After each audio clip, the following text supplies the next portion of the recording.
Welcome to the Cheating and Love Tales channel. Start with an empty cabinet. Standing there in my dimly lit kitchen, I stare at the gaping space where we usually keep plates. There is none. I must have been half asleep when I opened it, but now it's too late to pretend I was searching for anything else. I can't recall why I bothered opening this cabinet in the first place. Maybe I needed a mug for coffee, or perhaps I was simply trying to hold on to something normal. But all I see is emptiness, and it fills me with this strange, hollow feeling that's hard to shake. I stand there, letting the silence press against my ears. It's morning. The house is cold. Outside, the sky is the color of old tin, clouds drifting in thick swaths. A storm might roll in, I think. Or maybe not. Hard to tell. My mind is somewhere else anyway. I close the cabinet door gently, then open it again as if expecting it to magically restock itself. It doesn't. Empty still. That's when I notice my hand is trembling. Just a subtle quiver in my knuckles. I try to steady it by clenching, but the tremor fights back. Let it go, I tell myself. You've got bigger problems. In the living room, I hear my wife, Evelyn, talking on the phone. My first instinct is to listen, to parse out every syllable. She's speaking in that hushed tone she's adopted recently. Could be her friend from Ohio. Could be her sister in California. Or it could be him. I think his name, Sam Whitaker, and my chest tightens. I don't rush toward the living room, though. I take a breath, forcing calm. I told myself I would not explode. Not yet. Not until I make sense of it all. The day before, or maybe the day before that, I installed a security camera in the elevator of our building. Officially, I told Eve it was to keep an eye on our grandson when he rode the elevator up and down, messing around like kids do. That at least had a seed of truth in it, but a seed can grow into something twisted. I saw them. I can still see it every time I close my eyes. Her hand on his strained shoulder, fingers splayed across his crisp shirt. No hugging, not at first. No sloppy kisses, but there was a closeness to them that no one could mistake. They were pressed together near the mirrored corner, his hand on her waist, her mouth parted in a silent invitation. And I remember watching my phone screen with a numbness in my limbs, my heart like a block of ice. My mind refused to believe it at first. She was my wife, after all. We've been married so long that I practically know every contour of her face. But there, in the grainy camera feed, her eyes flickered with something I hadn't seen in years, a longing. It gutted me. Now, I try to recall the exact moment I realized the cabinet was empty. It's a meaningless detail, but it feels symbolic. Maybe I'm just looking for metaphors to keep from confronting the truth. My wife cheated.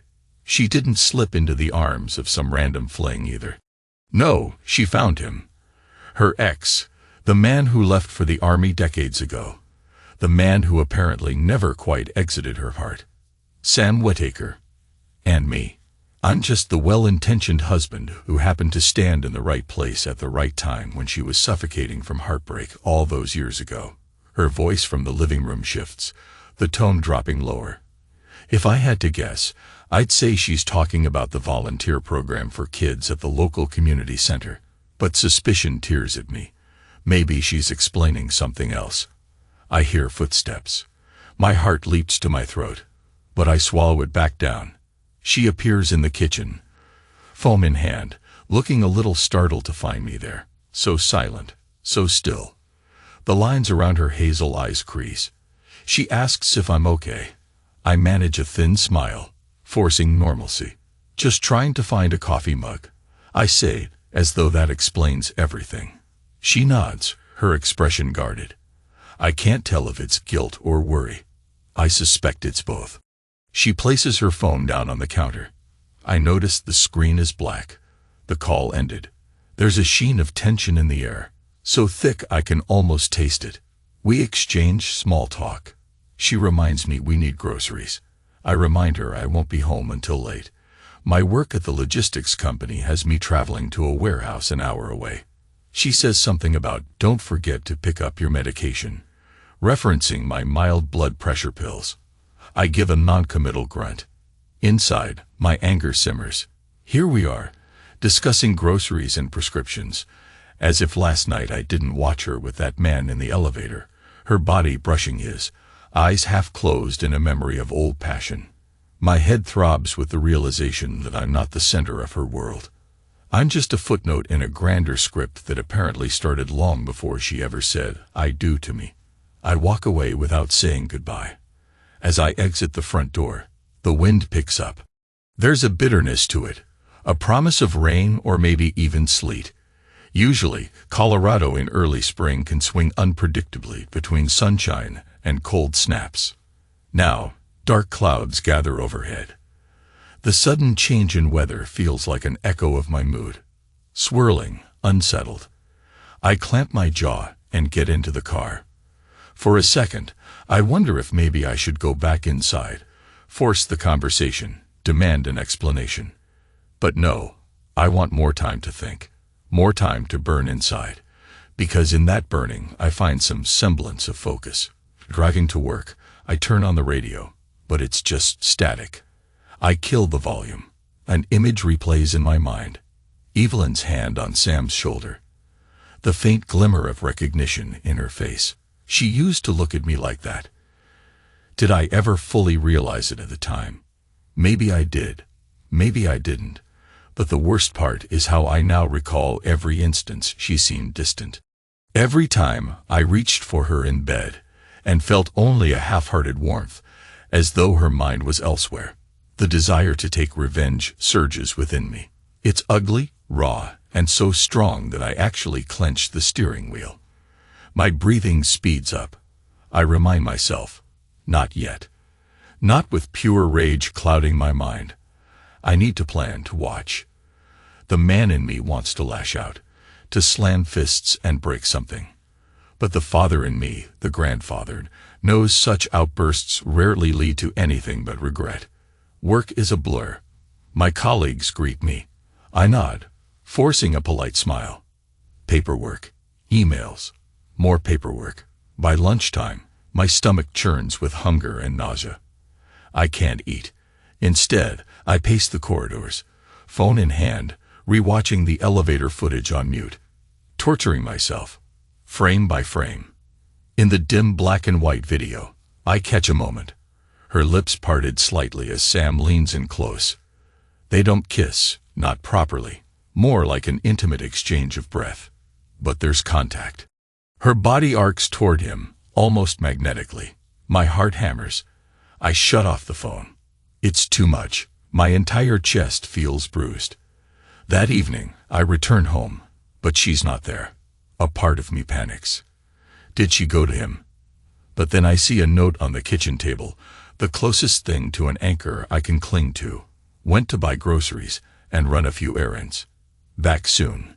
Eve. Her handwriting is neat, as always.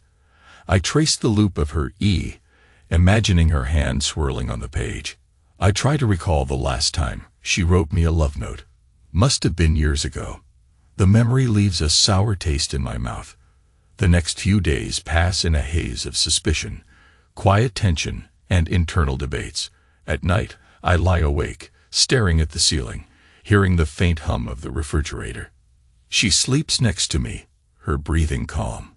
Sometimes she shifts, as if she senses my restless energy. I can't bring myself to speak, because what if she says she's leaving me? What if she says she never really loved me? The fear slices deeper than any jealousy, so I stay silent, but inside I'm thrashing, a cornered wolf wanting to snap its jaws. On Thursday, the calm shatters. I'm checking the elevator camera footage again, like some obsessed detective, when I see something that sets my nerves on edge. My grandson and his friend dash in, giggling, pressing random buttons. Then, the door opens and in steps Sam Whitaker alone. He stands there, expression distant. He stares right into the camera. Could he have noticed it? After a moment, the door slides open again on the lobby, and my wife steps in. My grandson and his friend have already hopped off at a different floor. Now it's just the two of them. This time, there's no immediate physical contact, She's carrying groceries. He offers to take a bag. She lets him. They exchange a few words, but I can't hear them. The elevator is silent footage only. Her face is uncertain. His is calm, too calm. Then he leans forward, murmuring something so close to her ear that his lips graze her hair. She steps back, pressing the groceries tight to her chest. His hand goes to her elbow, in what could be reassurance or a gentle demand. The door opens. They step out. The feed ends. That's all I see. But it's enough. My blood pounds. I realize I can't keep pretending.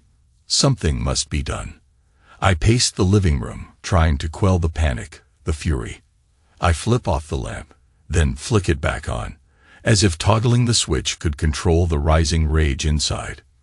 My phone buzzes with an incoming text from her. Running late. Please order dinner. Love you. I stare at that "love you," the phrase that used to fill me with warmth. Now it feels like a decoy. I don't order dinner.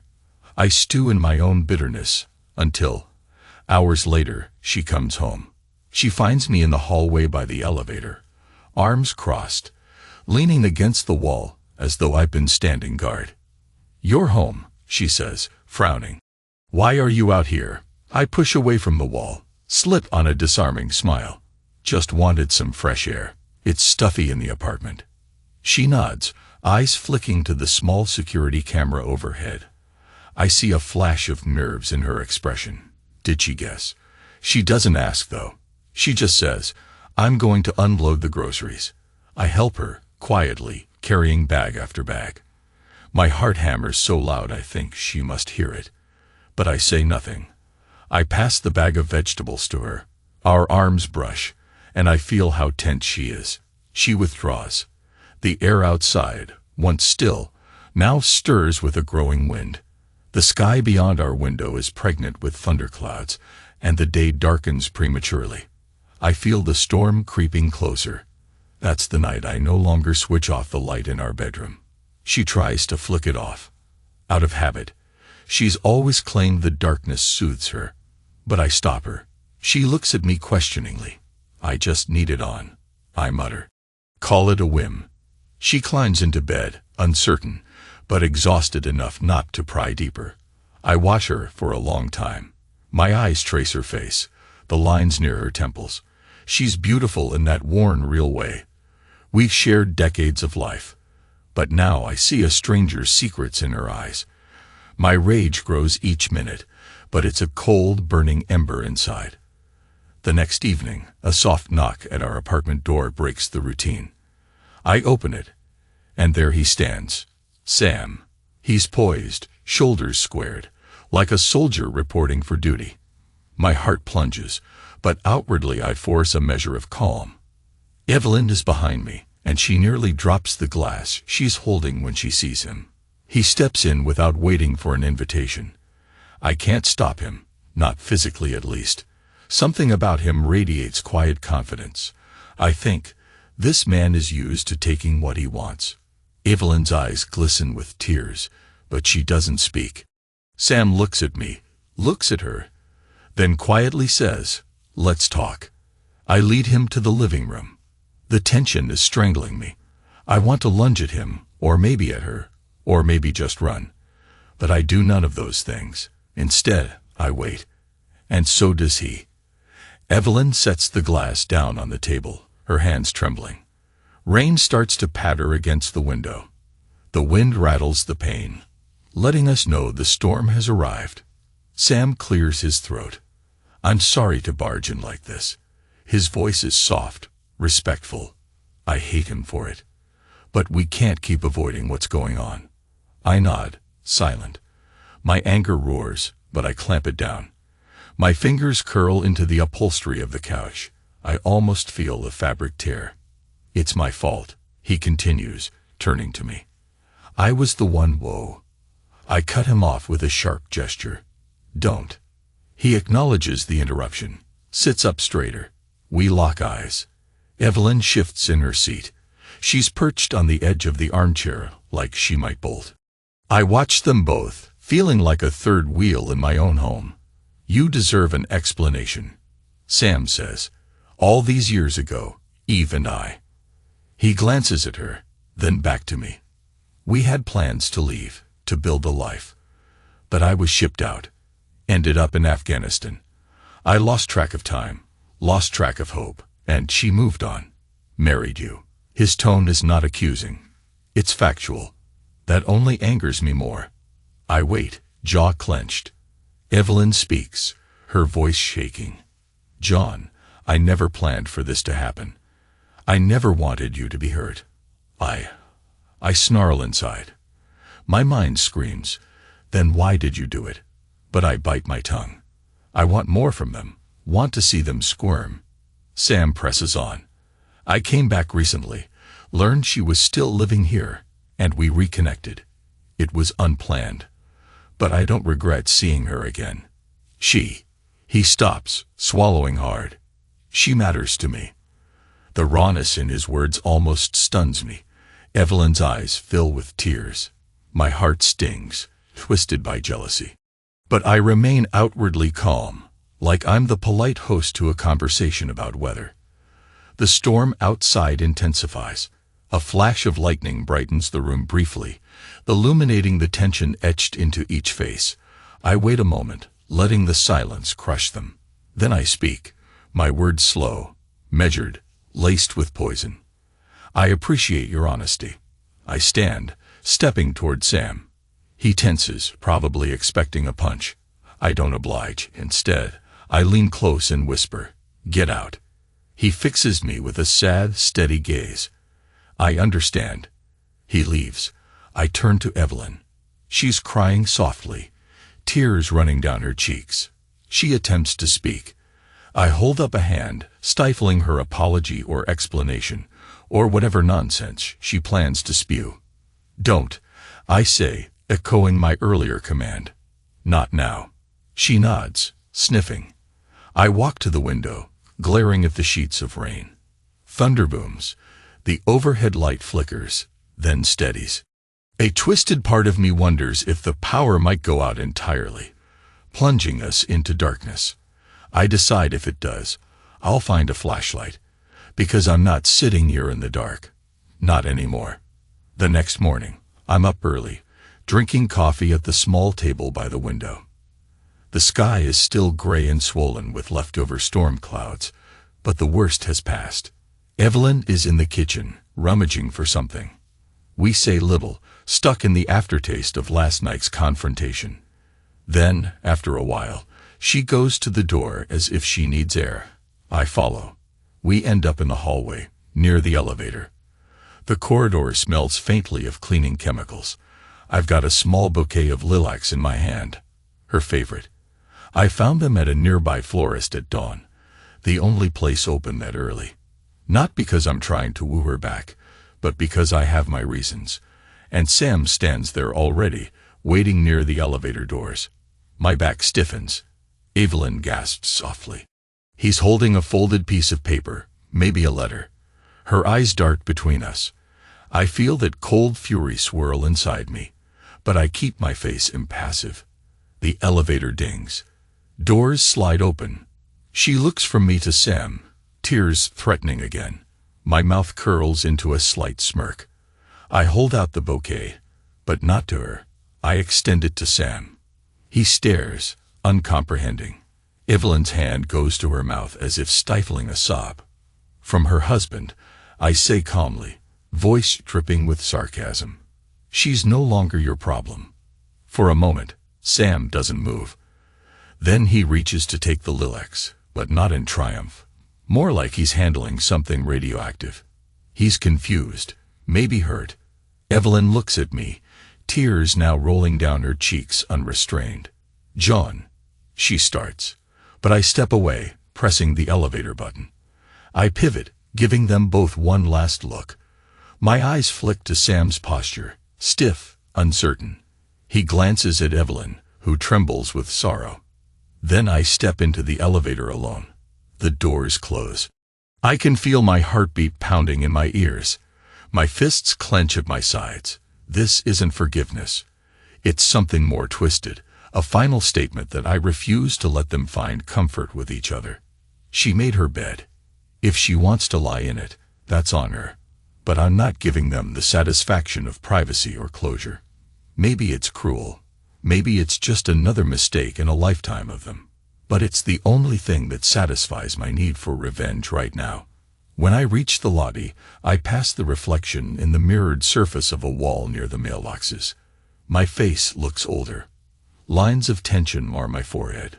My eyes look hollow, almost predatory.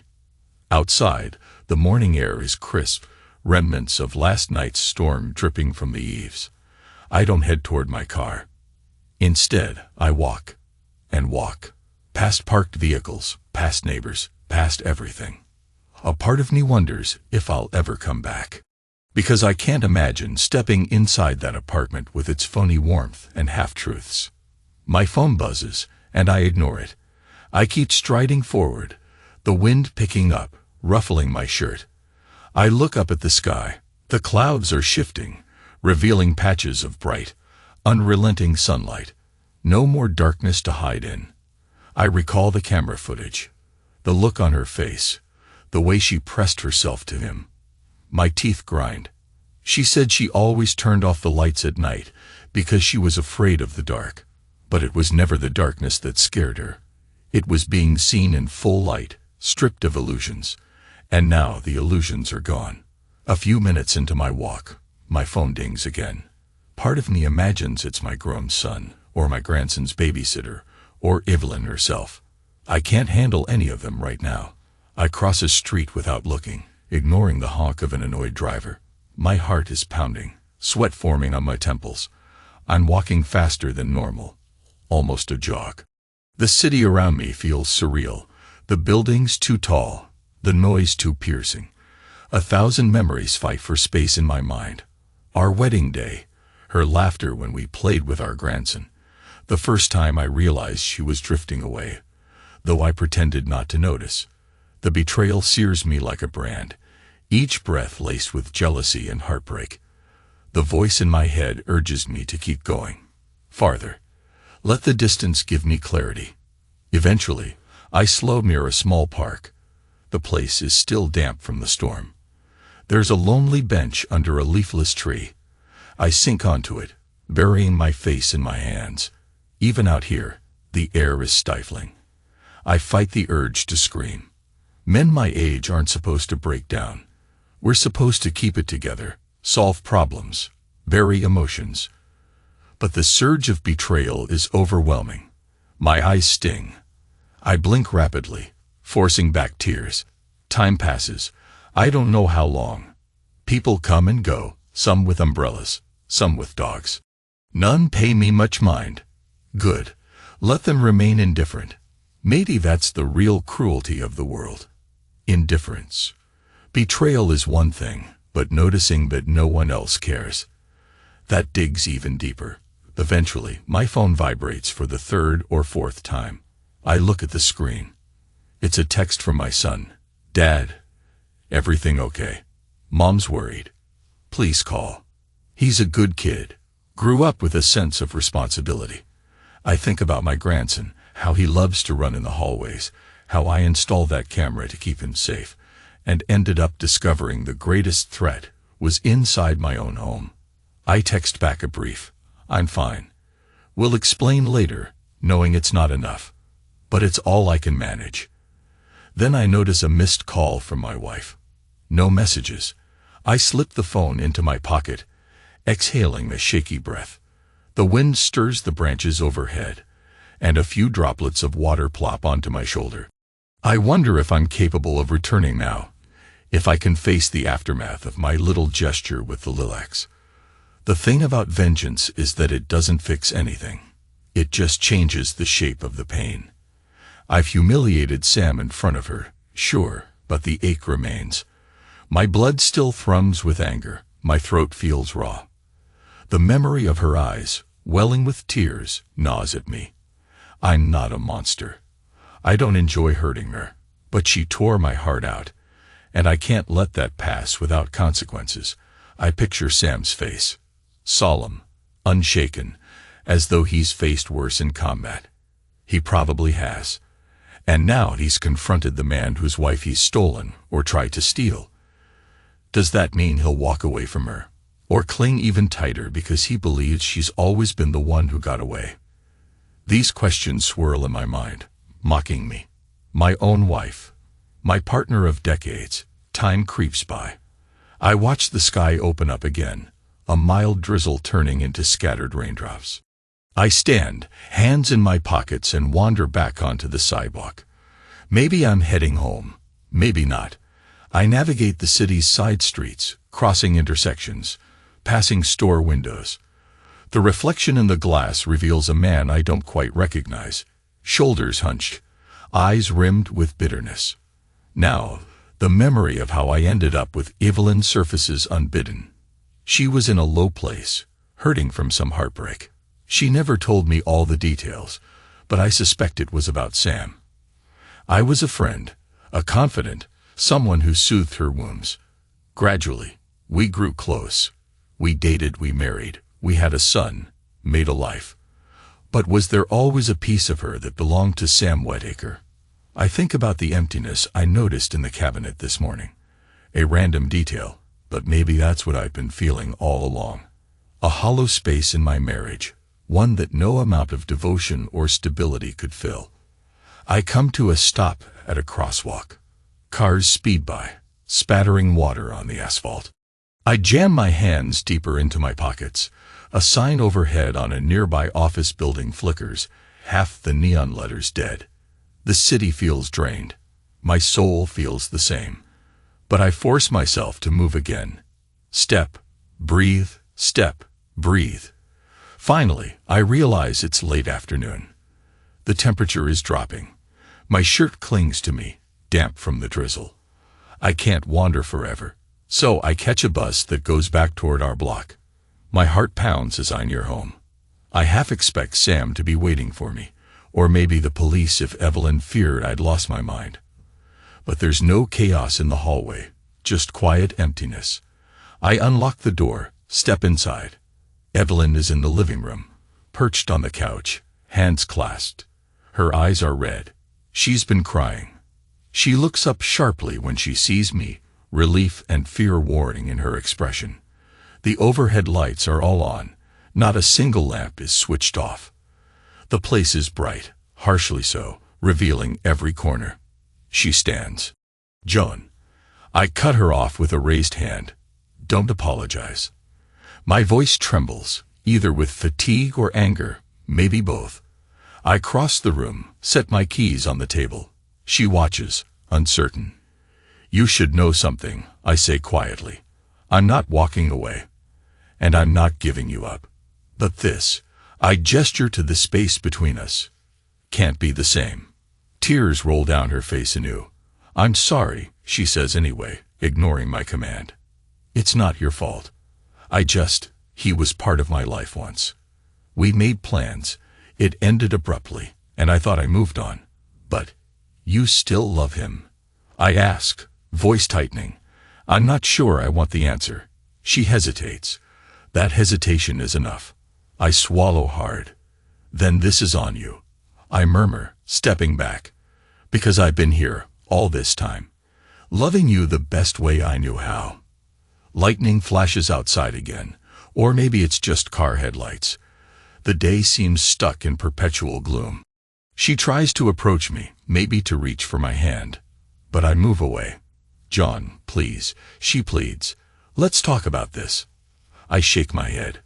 Talking won't change what I saw, or the fact that you've been lying to me. Lying to yourself. She collapses back onto the couch, face in her hands. My anger flares. I want to leave again, to let her wallow. But my chest heaves with complicated emotions. Love, betrayal, fury, confusion. Instead, I turn on my heel and walk to the hallway, into the bedroom, flicking on the overhead light. The lamp by the bed is also on.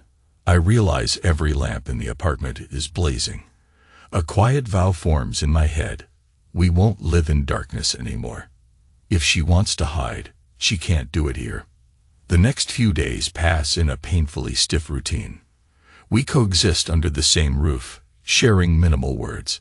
She tries to do chores, tries to cook, attempts to resume normalcy. I remain curt, a shell of the man I once was. My patience is spent, replaced by a slow, festering resentment. On the second evening, there's a gentle knock at the door. Evelyn opens it with caution. My adult son steps in, worry etched in his face. Our grandson peers around, tugging at his father's hand. I do my best to greet them, forcing a smile for the boy's sake. Evelyn fusses over them, but I notice her eyes flick to me, uncertain how to explain the tension. We manage to maintain a facade of normal family conversation for a while. I notice the way my son looks at me with questions in his eyes, but I deflect them. After a short visit, they leave, the unspoken tension thicker than ever. When they're gone, Evelyn stares at me. I sense she wants to speak, but I stride into the bedroom, letting the door close behind me. I don't want to see her cry. Or maybe I do. Part of me yearns for some external sign of her remorse, but I can't bear to watch her unravel. Not right now. That night, as I lie in bed, the overhead lights still shining, I recall the conversation with Sam. His calmness, his directness. A day later, the memory still stings. If he were a lesser man, if he were arrogant or dismissive, maybe I could have channeled all my hatred into him. But he wasn't. He was just honest, which weirdly feels worse, like he's simply stating facts. He loved Evelyn. He still does, and there's no apology for that. Lightning cracks outside, so bright it makes my eyes close reflexively. For a moment, I see a memory behind my eyelids. Evelyn in her wedding dress, laughing as we tried to cut the cake. I used to think that was the best day of my life. A large drop of thunder rumbles overhead, and I clench my jaw. Now I wonder if all of it was built on shaky ground. The next morning, I wake early. My mind is set on a plan. Something that's been forming in my head for days, but I've only now found the nerve to act on it. It's not physical violence. I'm not that kind of man. But it's a final statement that I need to make. A harsh one, possibly cruel, but I'm beyond caring. Evelyn is already up, pacing in the living room. The sky outside is silver, the threat of more rain lingering. She looks at me, eyes widening. "You're up early," she says, voice uncertain. "Yeah," I mutter. I need to do something. I move past her to the elevator. Inside, I stare at the camera overhead. My reflection in the polished rails looks grim. On the ground floor, I exit into the crisp morning air.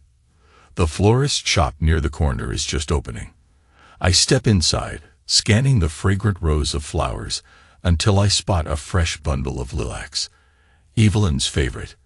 I buy them without a word. The florist glances at me curiously, perhaps noting my stiff posture. I pay and leave, bouquet in hand. The plan is simple. If I see Sam again, I'll present him with these flowers. My final act, a twisted parody of courtesy. I want him to understand that I'm not simply stepping aside. No, I'm letting him know that if he wants Evelyn, he can have the baggage of her secrets too. The memory of how she cried in that hallway only fuels my determination. Sure enough, by some misguided luck or fate, Sam is lingering near the entrance to our building about an hour later. He stands under the overhang, possibly waiting for her or thinking about how to approach me again. He looks tired, as though life has weighed heavily on him these past few days too. When he sees me approaching, his spine straightens. He's wearing a leather jacket, hands shoved into the pockets. The sight of him makes my stomach churn. I say nothing at first, just hold out the lilacs. His brows knit. He stares at them, then at me. Evelyn, who must have been following me, steps out of the lobby door behind me.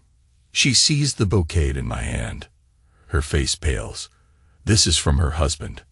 I say, each syllable deliberately slow, a knife twist. She's not your burden anymore. He inhales sharply, taking the lilacs. The drizzle overhead picks up, droplets spattering on the sidewalk. Evelyn's eyes well with tears. She presses a hand to her mouth, sobbing silently. The moment feels suspended in time, like the world is waiting for us to do something dramatic. But I don't linger. I turn my back on them and walk off, ignoring Evelyn's faint cry of my name. There's no triumph in my chest, only a grim satisfaction. I can't say this is the ending I wanted, but maybe it's the one I deserve. My steps quicken, the wind stirring as if urging me forward. I sense Sam and Evelyn behind me, left to deal with the ruin of their choices, and I realize that I'm done being the oblivious husband, done being the man overshadowed by someone else's grand romance. I keep walking, steps echoing on the wet pavement. The storm clouds swirl overhead, but I don't bother with an umbrella. I tilt my head back and let the drizzle soak my face, as if washing away old illusions. My eyes burn, but I don't let tears come. I just keep moving. For a long time, I navigate the streets aimlessly. I pass the park bench where I sat yesterday, but I don't stop. My phone buzzes in my pocket again. Probably Evelyn. Maybe my son. I silence it. The wind blows cold against my skin, and I shiver, but it's not enough to slow me down. I don't turn off the light in my mind, the imaginary light that reveals all. Maybe that's the key to not being fooled again. Keep the lights on. Never let darkness hide the truth. The idea sounds corny, but I need something to cling to, some internal vow. Eventually, my feet ache, and I realize it's mid-afternoon. I find a coffee shop, step inside, and order a black coffee. I sip it in a corner booth, ignoring the curious looks from strangers who probably see a soaked, grim man with hollow eyes. Inside, the anger still churns, but there's also a numb acceptance creeping in. Indifference is the real killer, I remember thinking earlier. And that's what I can't stand. The idea that she or Sam might just shrug off my pain as a casualty of love. Well, I'll make sure I leave a mark on both of them, even if it's just the memory of how I calmly handed him Lilacs, forcing them to acknowledge my presence, my heartbreak, my refusal to remain ignorant. When the coffee is gone, I toss the cup and head back outside. The weather shifts again. Sun breaks through a ragged seam in the clouds, piercing brightness after all that gloom. Somehow, that unsettles me more. Rain felt like an ally. Sunlight makes everything appear too real. I eventually find my way back to the apartment building. I have no illusions that the drama is over, but I have no desire to hide. If Sam is still around, so be it. If Evelyn wants to talk, let her talk. I'm done running. I climb the stairs, skipping the elevator, ironically, breathing hard. When I push open the door to our place, I find it empty. The silence feels immense, suffocating. For a moment, I wonder if she packed her things and left. My pulse thrums. I run a hand across my face, feeling the stubble of a day's neglect. Then I see her purse on the table, her phone next to it. She's somewhere nearby. I wander to the bedroom. She's there, sitting on the bed, staring at the glowing lamp on the nightstand. Her eyes flick to me. She looks exhausted, sorrowful. I lean against the doorway, crossing my arms. The overhead light is on, as is the lamp. No darkness left to hide in. She speaks in a rough whisper. I told him. It's over. Really over. I watch her carefully. And I want to stay, she continues, voice shaking. If you'll have me. I feel a weight in my chest. Anger tugs at me, telling me not to cave, not to be a fool. But I also feel the faint stirrings of something else. Love, habit, maybe just fear of being alone. The question is, can I trust her again? She stands, taking a tentative step closer. I hurt you, John. You have every right to hate me. I deserve your anger. My jaw flexes. I'm not sure it's hate. Feels more like betrayal. And that lingers. She nods, tears sliding down her cheeks. I won't beg you to forgive me, but I can't imagine my life without you. She glances at the lamp. I know you hate the darkness now, or maybe you always did, but you never said. The muscle in my jaw jumps. I used to be content in the dark, trusting you were there, that we were fine. My voice cracks. You took that away. She bows her head. I know. Silence settles between us. The overhead light hums faintly, or maybe it's just the blood rushing in my ears. I break the stillness by stepping closer. I can smell her perfume, the same subtle floral scent she's worn for years. The memory of seeing her pressed against Sam in that elevator leaps up in my mind, an image as clear and painful as the day I discovered it. You want to stay, I say, my tone cold. But what if he comes calling again? Do I have to watch my back for the rest of my life? She meets my eyes, tears brimming. No. I told Sam goodbye. I told him to leave us alone, that I belong here with you. She bites her lip. If you can still stand the sight of me. I exhale, rubbing my temples. A headache throbs behind my eyes. This doesn't vanish overnight, Evelyn. She nods. I know. I'll do whatever it takes, counseling, moving away, changing jobs, anything. We stand there, not quite touching, not quite separate. The tension is thick as a thundercloud. I think of the empty cabinet. I think of the lilacs. I think of the shadow that's always been between us, even when I pretended otherwise. My desire for revenge recedes, replaced by a tidal wave of grief. Because to move forward, we'll have to rebuild everything from the ground up, if that's even possible. We remain like that for a minute, maybe more. Then she tentatively puts her hand on my chest. I don't recoil. I feel her warmth through my shirt, the trembling of her fingertips. I close my eyes, swallowing past the knot in my throat. The part of me that loves her is still there, battered but alive. The part that's outraged wants to lash out, but it's losing strength. Finally, I take her hand and gently lower it from my chest. I'm not promising anything. I say, voice raw. But we'll see. Tears slip down her face, and she nods in gratitude. I can sense her relief, but also her fear that I might change my mind tomorrow. Maybe I will. This is a precarious place we stand on. No illusions, no darkness to hide the cracks. We hear a rumble in the distance, faint thunder. I glance at the window. Another storm might be brewing, or maybe it's passing overhead. That's life now. Unpredictable weather, unpredictable hearts. I step past her to the lamp and flick it off. Then I turn to the overhead light. I leave it on. Let's keep it bright, I say quietly. She gives a small, tremulous smile. Yes. I stand there, uncertain how to end this moment. A car horn blares somewhere outside, and the sound makes me flinch. My heart's still raw. But I can't live in anger forever. I can't bury myself in resentment without suffocating. So maybe this is the only chance we have. Forging a fragile, uneasy truce in the harshest possible light. I glance once more at her tear-stained cheeks. Then I walk out of the bedroom, heading toward the living room. I don't switch off a single lamp along the way. I leave every bulb burning, a testament that I'm done ignoring the things I should have seen earlier. I'll never again retreat into that safe, blind darkness. Because in the end, the worst part isn't the betrayal itself. It's the casual indifference that creeps in once love has rotted. And that I refuse to accept, even if it means our marriage is changed forever, or if it breaks entirely. I'll face it in the light. No more illusions. No more silent nights.